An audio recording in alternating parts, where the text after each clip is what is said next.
우리 인간에게는 두려움이 있습니다. 누구에게나 두려움이 있습니다. 겉으로 보면 너무나 평안하고 여유가 만만해 보이는 사람도 그 내면으로 들어가 보면 그 마음에 숨어있는 두려움이 있습니다. 두려움이란 말은 다른 말로 표현하자면 걱정, 근심, 긴장, 염려, 불안, 스트레스, 그런 다른 말로도 표현할 수가 있습니다. 아무튼 우리 인간은 여러 가지 두려움을 갖고 살아가고 있습니다. 특히 오늘날같이 경제제도 아래 살아가는 사람들은 느끼게 되는 가장 큰 걱정은 경제적인 두려움이라고 합니다. 점점 그것이 더욱더 심해지죠. 그러나 경제적인 것뿐만 아니라 그 외에도 너무나 많은 걱정과 두려움이 우리를 짓누르고 있습니다. 그렇게 우리가 인생을 살다 보면 여러 가지 두려움을 많이 느끼게 되는데, 그럴 때 우리는 누군가의 도움이 절실히 필요합니다. 그때 누군가 내 편이 되어준다면 정말 고맙고 정말 큰 힘이 될 것입니다. 그러나 현실적으로 보면 당연히 내 편이 되어줄 것으로 믿고 나를 도와줄 것이라고 믿었고 기대했던 사람이 등을 돌리는 경우가 있습니다.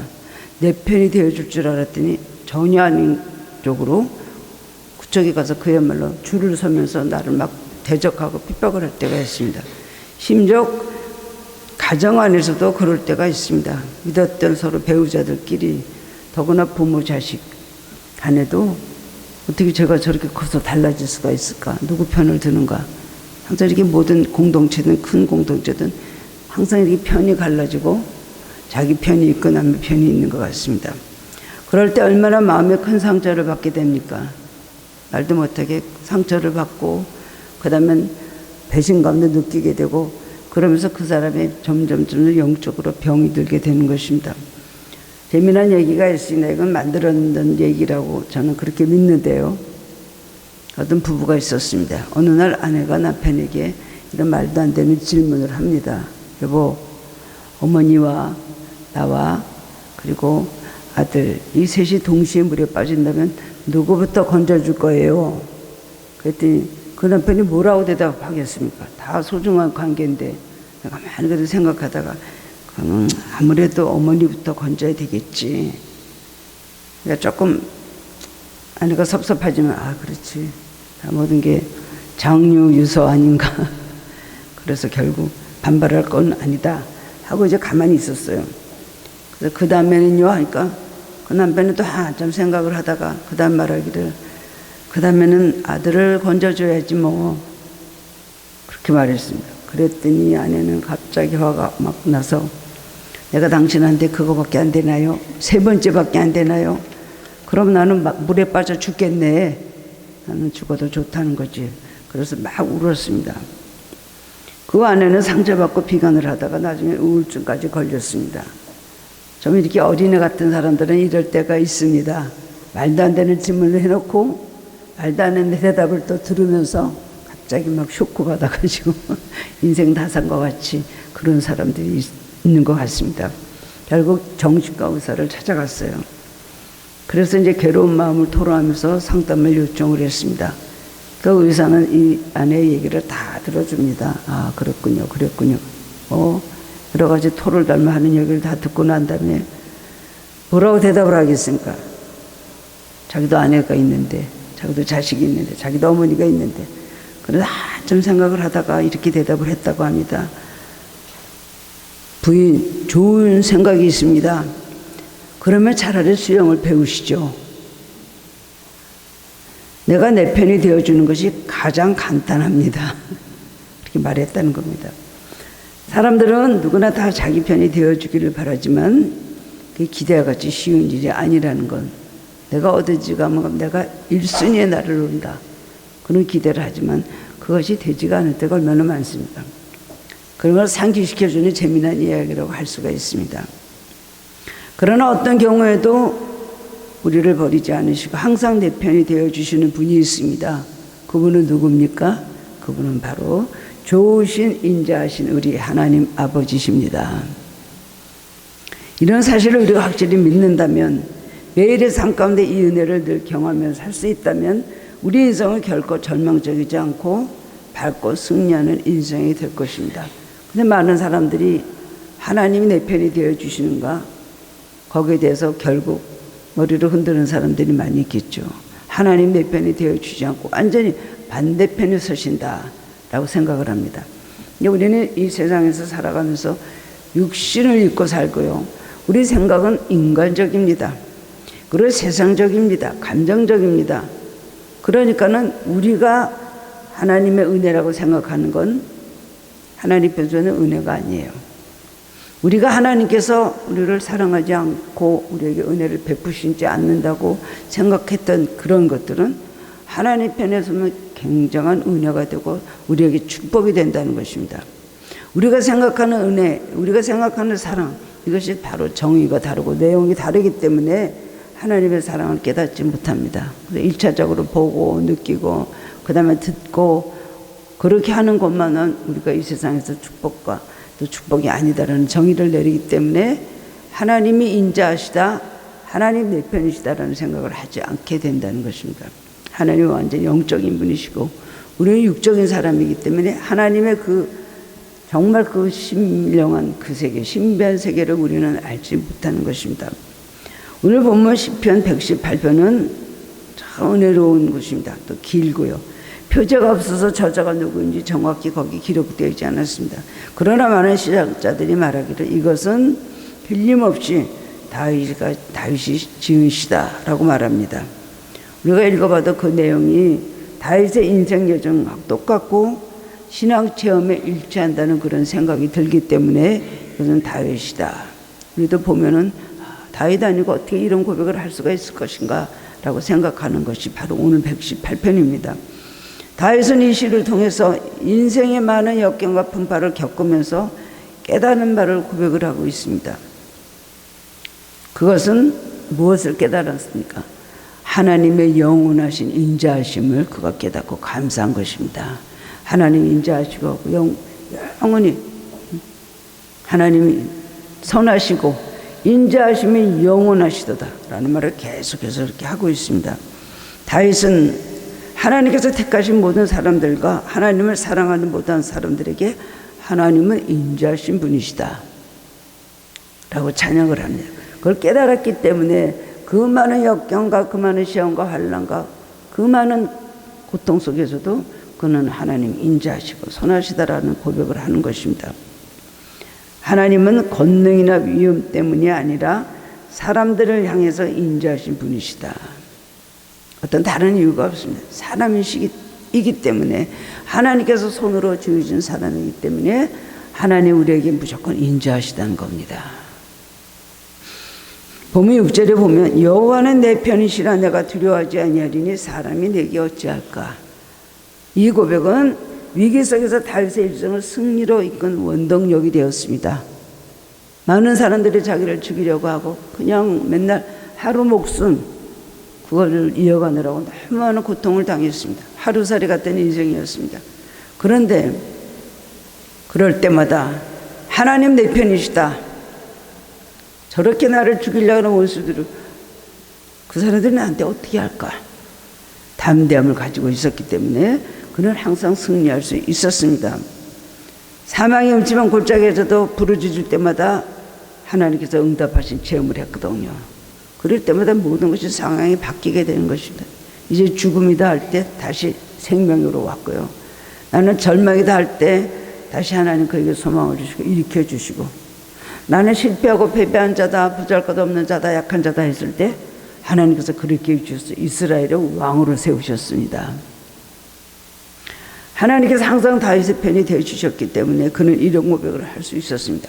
하나님은 내 편이시라. 아멘이십니까? 예. 하나님 항상 반대편으로만. 많은 분들이 그런 말을 해요. 하나님은 내가 좋아하는 건 다 끊어놓고 하나님 좋아하는 것만 나를 시킨다. 어떻게 현실적으로는 그럴 수도 있습니다. 근데 하나님은 항상 내 편이 되어 주신다는 거예요. 특히 위기 때 이해할 수 없는 어려움 속에 있을 때 하나님 우리를 내 편이 되어 주시고 우리를 지켜주신다는 겁니다. 오늘 본문의 말씀을 깨달음으로 얻고 여러분 하나님께 조금 섭섭했거나 하나님 좀 이해하기 힘들었거나 하나님에 대한 사랑이 끌어오지 않으면 오늘 본문의 말씀을 통해서 하나님 내 편이시고 또 더 내 편이 되시기 위해서는 어떻게 해야 되는가 여러분 깨닫고 은혜를 받으시기를 바랍니다. 첫 번째는 내 인생의 최고 자산은 무엇일까요? 여러분의 자산은 무엇입니까? 난 날 때부터 나는 인맥이 좋았습니다. 나는 태어날 때부터 돈이 많은 집에 태어났습니다. 나는 태어날 때부터 남보다 이런 탁월한 조건 하에서 태어났습니다. 그게 여러분의 최고 자산이 됩니까? 얼마나 가겠습니까? 그것이 오래가지 않습니다. 다윗은 본래 가진 것도 없고 자랑할 만한 신분이나 배경도 없는 사람이었습니다. 베들레헴에서 양을 기르는 정말 초라하면 초라하고 순박하면 순박하다 갈 수 있는 그런 집에서 더구나 아들이 8이 있었는데 막내 아들 8째 아들로 태어났던 사람이었습니다. 그런데 한 가지 그는 어렸을 때부터 하나님을 사랑하고 그리고 그의 믿음은 누구보다도 특별했습니다. 그래서 하나님 그를 기억하시고 사랑하셨습니다. 믿음도 좋았지만 다윗은 정말로 너무나 성품도 어떻게 그렇게 좋은 성품만 하나님을 잘 믿고 승리할 수 있는 성품으로 하나님께서 그렇게 만들어 놓으셨을까요? 아주 감성적입니다. 음악을 좋아하고 악기를 잘 타고 노래를 잘 부르고 시를 잘 써요. 눈물이 아주 많은 사람이었어요. 그리고 막 작은 일에도 절대로 악을 행하지 않으려고 그렇게 순수한 비단결 같은 그런 천사 같은 마음을 가지고 태어났습니다. 그럼에도 불구하고 옳지 않은 것은 보지 않고 그 다음에는 하나님의 어쨌든 말씀대로 살려고 하고 그리고 적군 앞에서 용감한 것, 마귀 앞에서 용감한 것, 어떤 실패 바로 목전에 있는 실패 앞에서도 굉장히 담대하고 용감했다는 것입니다. 어떻게 그럴 수가 있을까요? 다윗을 보면 참 하나님을 잘 섬기고 칭찬하고 그의 삶이 그렇게 대단한 삶을 살 만한 그런 성품을 가졌다는 생각을 하고 참으로 놀랍게 될 때도 많이 있습니다. 그러면서도 또 그냥 인간관계에도 착하고요. 보면은 항상 또 주눅이 들어있고 이럴 때도 참 많이 있었습니다. 겸손할 줄도 아는 사람이었죠. 하나님 그를 특별히 기억하시고 사랑하셨기 때문에 어느 날 사무엘 선지자에게 말합니다. 너 저기 베들레헴에 가서 이새라는 집에 찾아가라.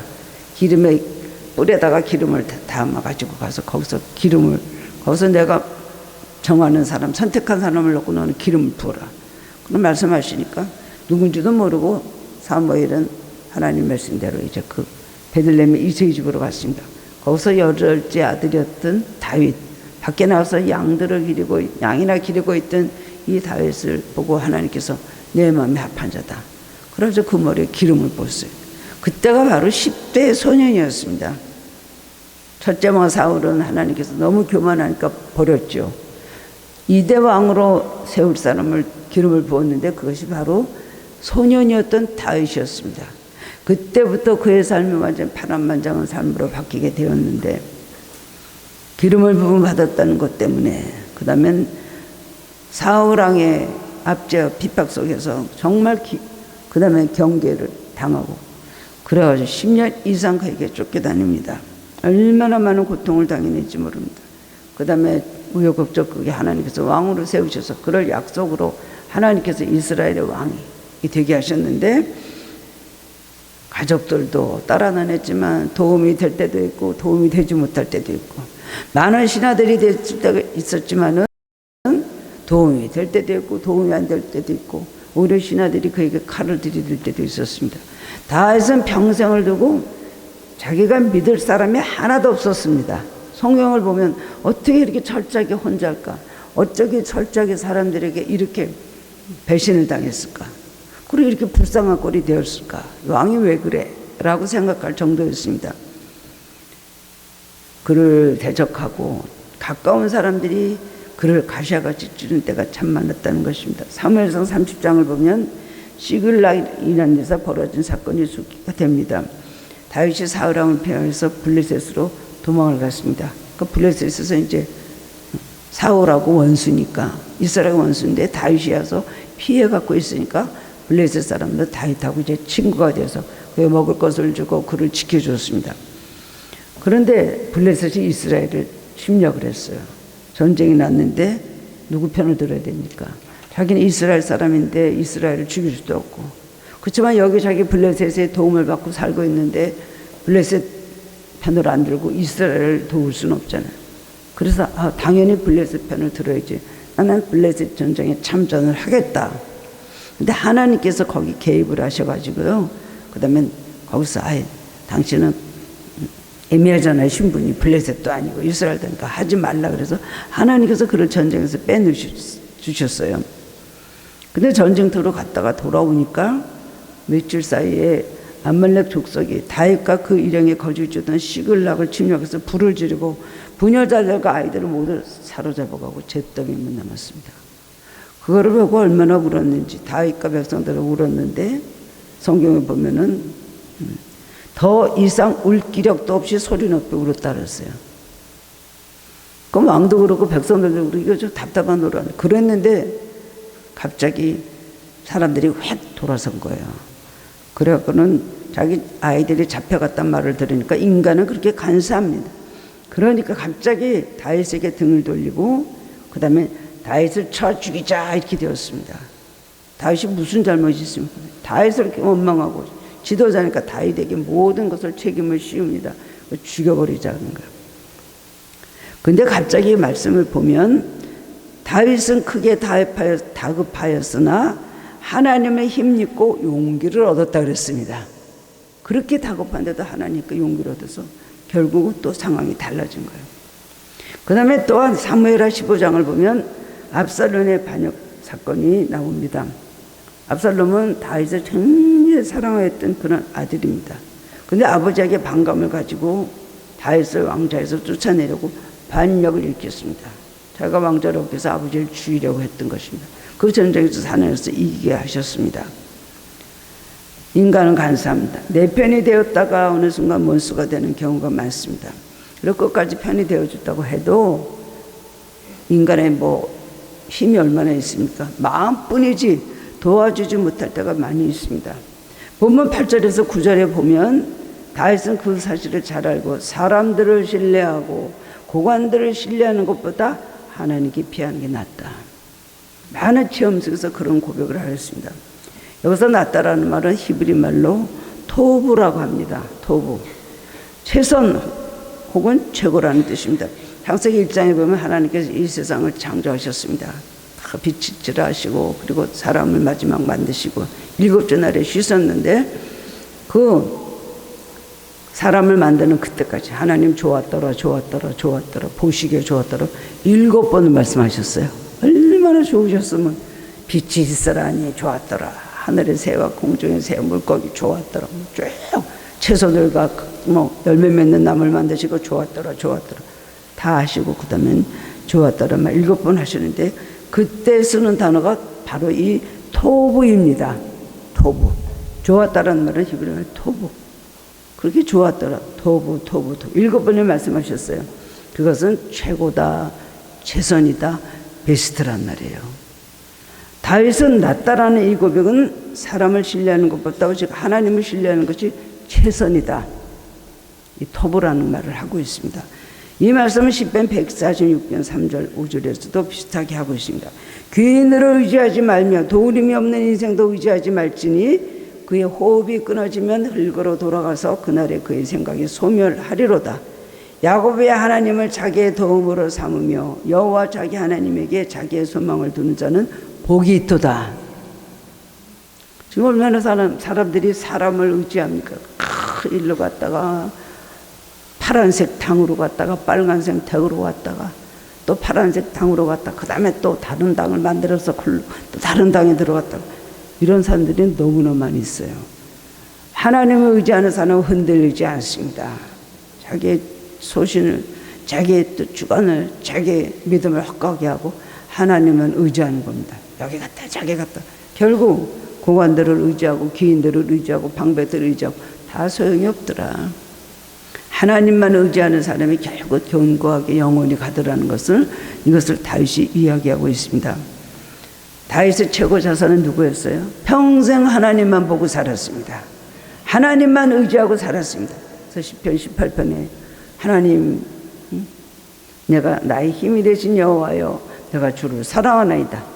주는 나의 반석이시여 요수시여 나를 건지시는 자시오 나의 하나님이시여 나의 방패시여 피할 바이시여 구원의 뿌리시여 산성이시로다. 8번 말이에요. 8번. 얼마나 많은 경우에 얼마나 많은 도움을 주셨으면 그때마다 반석이라고 하고 요새라고 하고 건지시 그때마다 오늘은 나의 반석이 되셨구나. 오늘은 나의 요새가 되셨네. 오늘은 나의 하나님이셨다. 그 고백을 한 거예요. 하나님 의지하는 사람에게 의지하는 사람, 하나님 신뢰하는 사람이 이렇게 많은 체험을 주십니다. 안 믿으면 아무것도 받을 수가 없는 것이. 하나님을 신뢰하면 하나님으로부터 너무나 많은 은혜를 주시는 겁니다. 우리가 구원받는 것도 믿음, 이 세상에 살아가는 것도 믿음, 가장 중요한 것이 믿음입니다. 다른 것 자꾸 얻으려고 우리가 그러고 살지만 필요한 것은 우리가 가져야 되겠지만은 우리의 최고 자산, 영원히 우리의 최고의 자산이 되시는 누구세요? 하나님이시잖아요. 그렇기 때문에 우리는 하나님만 신뢰해야 되는 것입니다. 세상도 의지하고 믿어도 되겠죠. 다 그렇다고 다 할 수는 없지만 그러나 결국은 이 세상에서 나에게 사람을 통하여 도움을 주고 어떤 것을 조건을 통하여 나에게 성공을 이루시게 하는 것도 하나님이십니다. 1차적으로 나를 도와요. 내가 저 사람을 도와야 되겠다. 내가 잘 돼서 저 사람 도우면 저 사람 내 편 될 거야. 내가 이렇게 하면 저 사람이 나에게 돌아서겠지. 그거 다 교만이에요. 나를 통해서 하나님께서 그렇게 하실 생각이 있으시면 그렇게 하시는 거고, 그것도 하나님께서 하지 못하게 하면 아무것도 할 수가 없는 거죠. 우리 인간이 얼마나 내가 연약하다는 걸 알아야 됩니다. 두 번째는 하나님을 내 편으로 삼는다는 건 무엇일까요? 어떻게 할 때 하나님 내 편으로 만들 수가 있습니까? 첫 번째는 신뢰하는 것입니다. 여호와 하나님 내 편이라 고백하면서 하나님을 도우심을 받으라고 적극적으로 다윗은 권면을 하고 있습니다. 8절 9절에 있는 여호와께 피함이, 여호와께 피함이라는 말은 하나님께 피한다는 것은 하나님을 피난처로 삼는다는 것이죠. 정말 다윗은 10년 이상을 사울에게 쫓겨다니면서 하루에 몇 번씩 죽음의 위기를 맞았을 때 그때마다 하나님을 신뢰하였습니다. 그럼 희한하게 하나님께서 도와주셨다는 겁니다. 그러니까 하나님께 피하니까 피할 길이 생기는 거예요. 하나님께 피하니까 피할 길이 생겨요. 사람을 보고 피하려고 했다가는 거기서 실패를 받는 것을 다윗은 그것을 알았다는 것입니다. 하나님이 피난처이심으로 하나님께 우리가 그것을 믿고 적극적으로 달려가서 그 날개 아래, 그 은밀한 굴 아래 우리가 숨는 것입니다. 우리가 달려갈 때 저 굴이 있다. 그걸로 달려가지 않겠어요? 6.25 때 수많은 목사님들, 신학생들이신 분들, 지금 다 목사님 되신 분들이죠. 그 언론 목사님들 되신 분들이 하는 말이에요. 그냥 인민군에게 쫓겨가지고 막 정신없이 달리고 갑자기 굴이 나왔대요. 굴이 딱 나니까 굴로 어디가 어떡합니까? 굴밖에 피할 때는 하나님 나를 악에서 구하시옵소서. 하나님 나를 악에서 구하시옵소서. 막 하다 보는데 굴이 딱 나서 쏙 들어왔는데 갑자기 거미가 나와가지고 거미가 갑자기 고무줄을 치더라는 거예요. 그래. 그러니까 두 사람이 뒤에서 총을 들고 따라오다가 야, 저놈이 절로 들어갔겠지 하니까 저기 거미줄이 저렇게 있는데 뭐가 들어가서 빨리 달려라 하자. 그래서 앞으로 그냥 계속해서 달려가서 살아나셔서 저희 친정어머니 아버지 교회 동신교회 세상 떠나신 김세진 목사님은 평생을 두고 그 간증을 하십니다. 그렇게 굴이 나왔는데 거미줄에서 굴이 그렇게 하면서 순식간에 그러면서 그러게 했다는 그 간증을 얼마나 많이 하시는지 몰라요. 하나님이 우리의 피난처가 되십니다. 때로는 다급하고 때로는 힘들고 때로는 절망들고 때로는 참으로 마음에 상처받고 힘이 없는다 할지라도 하나님 나의 피난처가 되십니다. 그걸 믿고 하나님 피난처에 나를 피하는 사람에게는 하나님 우리 편이 되어 주신다는 겁니다. 하나님 내 편이 되시지만 적극적으로 하나님 가까이 나아갈 때 더욱더 안전하고 풍성한 하나님의 도움을 받는 삶을 살 수가 있는 것입니다. 우리가 예수를 믿으면 분명히 하나님의 자녀가 된 것입니다. 그러므로 우리는 하나님 아버지를 절대적으로 신뢰해야 됩니다. 육신의 부모는 자식을 버리는 경우가 많습니다. 지금 자기 낳은 자식을 죽이는 부모도 있죠. 하나님은 끝까지 그 자녀들을 버리지 않습니다. 그래서 우리가 잘못하면 때리고 징계하시고 우리를 그냥 고통 속에 집어넣으시지만은 결국 그렇게 해서라도 우리를 영원한 천국으로 인도하십니다. 그래서 다윗은 10편 27편 10절에서 내 부모는 나를 버렸으나 여호와는 나를 영접하시리이다 라고 합니다. 그리고 이사야 49장 15절 16절에도 여인이 어찌 그 젖먹는 자식을 잊겠으며 자기 태에서 난 아들을 긍휼히 여기지 않겠느냐. 그대는 혹시 잊을지라도 나는 너를 잊지 아니할 것이라. 내가 너를 내 손바닥에 새겼고 너의 성벽이 항상 내 앞에 있나니 라고 했습니다. 하나님 신뢰하고 나아갈 때 하나님 우리를 더욱더 풍성한 은혜로 채워주시는 것입니다. 어저께인가 그저께인가 우리 영화배우 하시는 김수미 씨가 세상을 떠나셨더라고요. 저 미국에 있는 동생들이 막 카톡이 막 왔습니다. 김수미가 세상 떠났어. 언니랑 동갑이야. 그리고 그 사람도 당뇨가 아주 높아서 언니 정말 조심해야 돼. 그래서 아유 걱정도 팔자다야. 필요하면 불러가시고 안 필요하면 놔두시겠지. 하여튼 그냥 사나 죽으나 주일 것이다. 내가 그렇게 보냈어요. 김수미 씨가 뭐 예수를 잘 믿는 사람이라고 보이지 않았을 때가 참 많이 있었어요. 말을 너무 함부로 하시고 세상적으로 얘기하시고 그래서 어떻게 저렇게 TV에 나를 함부로 하나 그러고 저분은 좀 영혼이 천박하지 않은가라고 생각했을 때 있었어요. 수년 전에. 그리고 예수를 믿는다는 것은 사실 생각할 수가 없었습니다. 근데 그분이 어릴 때부터 예수를 몇 년 전부터 그렇게 잘 믿고 그 다음에 은혜를 받고 부산에 수영로교 있죠. 거기 가서 간증을 한 걸 보고 제가 얼마나 놀랐는지 몰라요. 재작년인가 간증을 하는데 어떻게 이렇게 은혜를 받고 이런 이것도 시나리오에 의해서 혹시 연기를 하신 거 아닐까. 근데 그렇지 않았더라고요. 예수를 잘 믿고 집사님으로 있다가 세상 떠났는데 제가 한 가지 그 유튜브에서 제가 봤어요. 어떻게 돌아가셨나 뭐 이런데 하나는 뭐 그냥 뭐 그래서 심정지가 와서 돌아가셨다는데 부모님은 예수님을 그렇게 잘 믿었더라고요. 깜짝 놀랐어요 제가. 김수미 씨는 이제 그 천국에 계신 자기 아버지 자기 어머니 천국에서 예수를 그렇게 신실하게 믿다가 천국 가신 아버지가 어머니가 계신 그곳으로 천국으로 갔습니다. 기독교 방송 어느 방송에서 그렇게 말을 했더라고요. 부모가 정말 천국에 가서 기도 많이 했구나. 결국은 하나님께서 택하신 사람 끝까지 버리시지 않는구나 라는 생각을 하게 그렇게 되었습니다. 우리는 하나님 신뢰해야 됩니다. 뭐 당대 내가 예수 믿어도 하나님 한번 자기 정말 당신의 자녀가 된 사람들은 절대 잊어버리지 아니하십니다. 우리가 하나님을 버릴지언정 어쩔 수가 없죠. 끝까지 가룟유다 같이 네가 나를 팔 것이다 가르쳐 주셨는데도 그날 밤에 곧장 나가서 예수님 은사변량이 팔았잖아요. 바로 그런데 우리를 우리가 하나님을 의지하고 어쩌냐 부족하나 하나님의 자녀로 살아가기 원한다면은 절대 버리시지 않습니다. 우리를 천국으로 인도하신다는 겁니다. 하나님 신뢰하는 것 이게 중요합니다. 그런 사람들에게 하나님 편이 되어 주십니다. 두 번째로는 기도입니다. 우리가 기도함으로 하나님께 나아갈 때 하나님으로부터 놀라운 응답이 있습니다.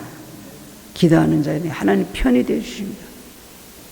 열왕기상 18장 보면 엘리야의 기도가 나오죠. 당시 아방의 아내였던 이세벨은 이방의 공주였습니다. 근데 바하시는 성기는 완전히 본거지인 시돈 땅에서 그가 이제 이스라엘 왕이 아방의 시집을 한데 올 때 그냥 여러 가지 그 자기 친정에서 섬기던 그 이방신 우상들을 다 데리고 왔습니다. 그래서 온 나라가 다 우상을 섬기게 됐어요. 아방도 완전히 동조해서 한편이 됐습니다.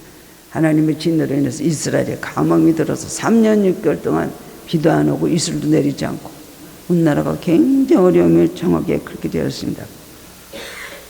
그러면서도 엘리야에게 너 때문에 이렇게 됐어. 아방이 그러거든요. 아 그래요? 그럼 나 때문인지 아닌지 한번 갈멜산에서 한번 우리 결투를 벌여봅시다. 그래갖고 바알과 아셀의 선지자들 그 상에서 밥을 먹는, 아합의 상에서 밥을 먹는 850명, 그 다음에 한 명이든 엘리야가 별도로 이제 요청을 해요. 그래서 우리 제단을 쌓아놓고, 그 다음에는 거기다가 나무를 벌려놓고, 그 다음에 송아지를 거기다 쳐서 놓고 하나씩 똑같이 합시다. 그리고 거기서 우리가 하나님의 이름을, 나는 나의 하나님이니까 너는 너의 이름을 불러라. 그래서 하늘에서부터 불이 내리는 신이 이스라엘의 참신이다. 한번 해보자. 그러니까 뭐 그 사람들이 그냥 하루 종일 떠들고 몸에 피가 날 정도로 자해를 하고 개성을 질러도 하늘에서 불이 안 내리는 거예요. 다 저녁이 됐는데 저녁 소재 드릴 시간에 막 간절히 기도를 합니다. 도랑을 만들어 놓고, 그 다음에 12돌을 취하해서 이스라엘 12지파대로 돌을 취해놓고 도랑을 만들어 놓고 거기다 물을 막 붓니다. 그리고 하나님 응답하시는 신, 하나님 참치는 걸 이스라엘에게 보여달라고 기도를 간절히 하니까 하늘부터 불이 내렸잖아요. 거기 다 태웠어요. 물까지 다 태워버렸어요. 그러니까 사람들이 갑자기 그냥 바알과 아세르 선지자를 데려다가 그 다음에 시내가에 가서 다 죽여버렸다 그랬습니다. 하나님의 진노를 부려뜨린 겁니다. 간절히 또 기도합니다. 기도할 때 하나님께서 이스라엘에 다시 엘리야의 기도를 들으시고 다시 이스라엘에 3년 6개월 만에 소낙비가 오도록 하나님께서 역사해 주셨다는 겁니다. 엘리야 편이 되주셨죠. 그리고 기적을 베풀어 주신 겁니다. 1944년에 2차 대전 당시 노르망디 상륙작전이 있었습니다. 사상 최대의 상륙작전이었는데 독일군을 대파함으로써 연합군의 승리에 결정적 계기를 마련한 유명한 그런 작전입니다. 영화로 나온 데도 있었죠. 프랑스 불섭의 노르망디 해안은 험한 절벽이었고 상륙작전 전날 밤은 폭우 안개 등으로 도저히 작전을 수행하기 어려운 상황이었습니다. 매우 어려운 상황에 처했을 때 그들은 연합작전에 기도합니다. 그래서 각자 있는 자리에서 우리 한번 기도합시다. 간절히 기도했어요. 미국의 루즈벨트 대통령 17시간을 기도를 했대요. 그러는데 결국 그 기도를 들으신 하나님께서 그들이 편이 되주지 연합군이 승리할 수 있었다는 겁니다. 기도는 하나님을 우리의 편이 되게 만드시는 강력한 도구입니다. 하나님은 기도하는 자의 편이 되어 주십니다. 기도하는 사람은 겸손한 사람이고, 기도하는 사람은 믿음이 있는 사람이고, 기도하는 사람은 하나님을 찾는 사람입니다. 그렇기 때문에 거짓되고 외식된 그런 기도만 하지 않는다면 하나님께서 우리 편에 주십니다. 마지막으로 성결입니다. 깨끗함이죠. 우리가 기도하는데도 하나님께서 내 편이 되어 주시지 않는 거예요. 왜 그럴까요? 우리가 우리 안에서 없어질 죄악이 아직도 없어지지 않았기 때문에 그렇습니다. 우리가 성결해야 될 부분이 성결하지 않는 부분이 있기 때문에 아무리 기도하고 아무리 부르짖고 찾아도 응답을 해주시지 않고 내 편이 되어주시지 않는다는 것입니다. 이사야 59장 1절 3절 보면 여호와의 손이 짧아 구원하지 못하심도 아니요 귀가 둔하여 듣지 못하심도 아니라 오직 너희 죄악이 너희와 너희 하나님 사이를 갈라놓았고 너희 죄가 그의 얼굴에서 가려서 너희에게서 듣지 않으시게 함이니라. 이는 너희 손이 피해 너희 손가락이 죄악이 더러웠으며 너희 입술은 거짓을 말하며 너희 혀는 악독을 냅니다. 그래서 아무리 기도해도 들어주지 않는다고 말씀을 했습니다. 우리는 기도하면서 최선을 다해야 됩니다. 기도하면서. 기도하는 것도 최선의 한 부분입니다. 그리고 하나님은 하늘을 스스로 돕는 자를 돕는다고 그러죠. 우리는 최선을 다하는 것이 가장 중요합니다. 하나님을 잘하든 못하든 최선을 다하는 사람을 기뻐하시고 그 편이 되어주세요. 아무리 잘하고 능력이 있어도 최선을 다하지 않으면 하나님께서는 게으르고 악하건 그 다음엔 악하고 게으른 종이라 그렇게 책망하시는 것이죠. 우리는 하나님 내 편 되지고 원하면서 최선을 다하지 않습니다. 어떤 아이가 있었습니다. 어떤 곳 살아서 무사하는 아이가 있었는데 어느 날 어머니가 심부름 시켰습니다. 뒷마당에 가서 빗자루 좀 가져올래? 그러니까 그 딸이 아우 나는 못해요 엄마. 난 무서워서 깜깜해서 무서워요. 그랬더니 엄마가 말하기를 엄마가 지금 좀 바빠서 그런데 가서 빗자루 좀 갖고 와. 근데 밖에 예수님 계신데 뭐가 무섭냐? 그렇게 말했으니까 엄마 밖에 예수님 계셔요? 확실해요? 그럼 확실히 계셔. 그랬더니 잠깐 문 열고 뒷문으로 다가가서 얼굴만 이렇게 내물면서 예수님 거기 계세요? 그러면 저 빗자루 좀 갖다 주실래요? 우리 이런 식으로 예수님이지 않습니까? 자기가 할 건 하진 않고 그 다음에 예수님 기도로 맨날 부르는 거예요. 기도라는 것은 우리가 하나님 앞에 드리는 호흡이요 간구하는 거지만 우리는 구하라 찾으라 두드리라 두다리는 것 막 주먹으로 강하게 두드리라는 것 그런 기도를 해야 된다는 것입니다. 우리는 풍파만을 세상에 살고 있습니다. 살아가기 힘이 드는 우리에게 우리는 지금 내 편이 필요하죠. 가장 강력한 절대 권력자가 필요한 거예요. 돈이 없으면 재벌을 만나면 얼마나 좋겠어요. 그 다음에 뭐 백이 없으면 어떤 뭐 정계 좀 높은 위치에 있는 사람이 있으면 말 한마디 하면 되잖아요. 우리에게 진정한 내 편이 될 수가 없습니다. 사람들은 우리는 인맥이 없어도 백이 없어도 하나님이 내 편 되어주시면 승리할 수 있습니다. 하나님 내 편이 되는 사람은 항상 백전백승의 승리를 거둡니다. 자격이 있어야죠. 믿음도 있어야 되고 우리 삶이 그를 받쳐주는 삶이 될 때 확실하게 나에게 함께 하시고 우리의 기도를 그 자리에서 쫙쫙 응답해 주시는 것입니다. 여호와는 내 편이시라 얼마나 자신이 만만한 다윗은 그 고백을 했을까요? 여러분 그런 신앙 고백을 가지고 하나님 내 편이 되실 수 있도록 여러분 정말 그런 합당한 생활을 하시기를 바랍니다. 그래서 여러분 묶고 있는 사탄의 권세 묶고 있는 모든 문제 오늘 이 말씀 뒤편에 벌과 같이 애었었으나 끊으리로다 끊으리로다 끊으리로다 모든 결박이 다 끊으리로다 그랬어요. 하나님 내 편이 되시면 결박이 다 끊어집니다. 하나님이 내 편이 되시면 믿고 하나님을 내 편으로 삼으시는 성도님들 되시기를 주님의 이름으로 축원합니다.